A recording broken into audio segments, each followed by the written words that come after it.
ओम नमो भगवते वासुदेवाय नमः। एकादशी तिथि भगवान विष्णु को समर्पित है। चैत्र मास की कृष्ण पक्ष की एकादशी पाप मोचनी एकादशी। पाप मोचनी दो शब्द से मिलकर बना है, पाप और मोचनी। इस एकादशी का मतलब है पाप समाप्त करने वाली एकादशी।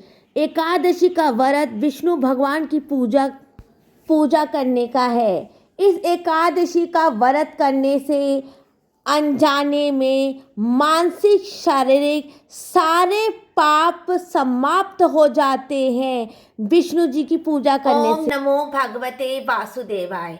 चैत्र मास की कृष्ण पक्ष की पाप मोचनी एकादशी। इस एकादशी में हम विष्णु जी और लक्ष्मी जी की पूजा करेंगे।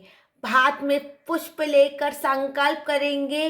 अगर आप विवाहित हैं तो पति का गोत्र बोलेंगे, और अगर विवाहित नहीं हैं तो पिताजी का गोत्र बोल के संकल्प, जैसा आप पूजा करेंगे वैसा संकल्प करेंगे। अगर आप व्रत करते हैं तो व्रत का संकल्प करेंगे, और अगर कथा करते हैं तो आप कथा का संकल्प। नमो भगवते वासुदेवाय नमः का आसन बनाएंगे और उसके ऊपर गणेश जी को विराजमान करेंगे।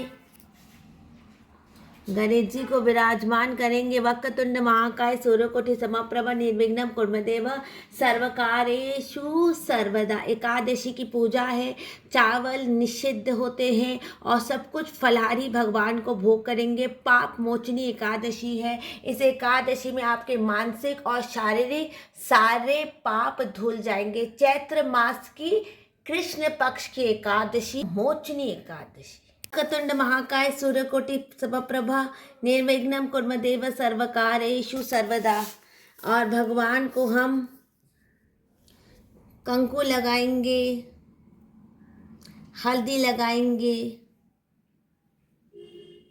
लगाएंगे और उसके बाद पूजा हम आरंभ करेंगे पाप मोचनी एकादशी की। भगवान को हम पीला चंदन चढ़ाएंगे। पीला केसरिया चंदन है, देखिए पीला केसरिया चंदन है। भगवान के चरण में भी चंदन लगाएंगे। माँ को भी चंदन, पीला चंदन माँ को लगा सकते हैं आप, लाल चंदन भी माँ को लगा सकते हैं, लेकिन सफ़ेद चंदन माँ को नहीं लगता कि माँ सौभाग्यवती। माँ को कंकु लगाएंगे भगवान को। एकादशी की जो किताब है उसको भी हम चंदन लगाएंगे, उसको भी हम कंकु लगाएंगे, हल्दी लगाएंगे। उसके बाद जल का एक पात्र रखेंगे। जल का पात्र आपकी पूजा का साक्षी होता है, तो हम जल का एक पात्र लगेंगे। विष्णु जी को उपवस्त्र में मैंने पीला जनोई जोड़ा पहनाया है। आपके पास कोई भी पीला और वस्त्र हो, जैसे कोई धोती हो या कोई वस्त्र हो तो पहना सकते हैं। माँ को आप कोई साड़ी अगर आपके पास वो भी पहना सकते हैं। घर की रोज की पूजा है एकादशी की। हर महीने 2 एकादशी, जितना सरल रखना चाहिए आप सरल रखिए। माँ को आप कलावा चढ़ा दीजिए और गणेश जी को भी कलावा चढ़ाइए। गणेश जी को चंदन नहीं चढ़ता है। भगवान को चंदन चढ़ाया है, भगवान को मैंने उपवस्त्र चढ़ाया है, माँ को भी कलावा चढ़ाया है, गणेश जी को भी कलावा चढ़ाया है। उसके बाद हम भगवान को कुछ फलाहारी भोग करेंगे। पाप मोचनी एकादशी है तो हम ऐसे ही चीज़ का भोग करेंगे जो हमने खुद ग्रहण कर सके। भगवान को भोग में हमने कदली फलम चढ़ाया है। आप कुछ भी भगवान को भी भोग कर सकते हैं, क्योंकि उसी चीज़ का भोग करेंगे जो चीज़ आप खुद ग्रहण कर सके। पाप मोचनी एकादशी में द्वादशी के दिन दान क्या करें? दान सब होता है, सबसे ज़्यादा जो ज़रूरी दान होता है वो होता है अन्न का दान, जल का दान या फिर वस्त्र का दान। आप इसमें से कोई भी दान करके फिर अपने व्रत का पालना कर सकते हैं। जय श्री कृष्णा, राधे राधे।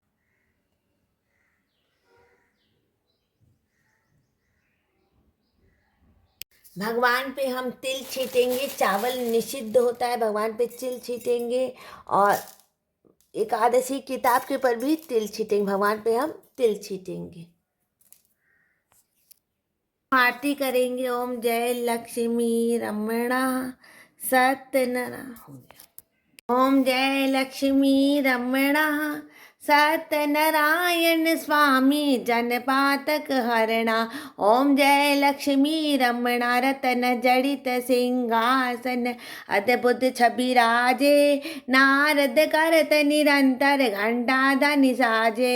प्रकट भयो कलिकालन द्विज कूदर सदियो बूढ़ो ब्राह्मण बनकर कंचन मालतियो। दुर्बल भील कात बित बेचल किस पर दया करी चंद चूड़क राजा जिसकी विपत हरी वैश्य मनोरथ पायो। श्रद्धा तज दीनी सो फल भोग्यो प्रभु जी सो फल पायो। हरि जी फिर स्तुति कीनी बार बार संग राजा मन में भक्ति करी वन वांछित वर दीनो। दीन दयाल हरि चरत प्रसाद समायो। कदली फल मेवा धूप दीप तुलसी से राजे राजा सुख संपत्ति था। अब इस वीडियो को यहीं पर मैं एंड करती हूँ। कृपा करके मेरे चैनल को लाइक कर दें, सब्सक्राइब कर दें। जय श्री कृष्णा, राधे राधे। और कोई त्रुटि हो गई है तो उसके लिए क्षमा कर दें। जय श्री कृष्णा, राधे राधे। बोलो श्री विष्णु जी की जय, बोलो श्री लक्ष्मी जी की।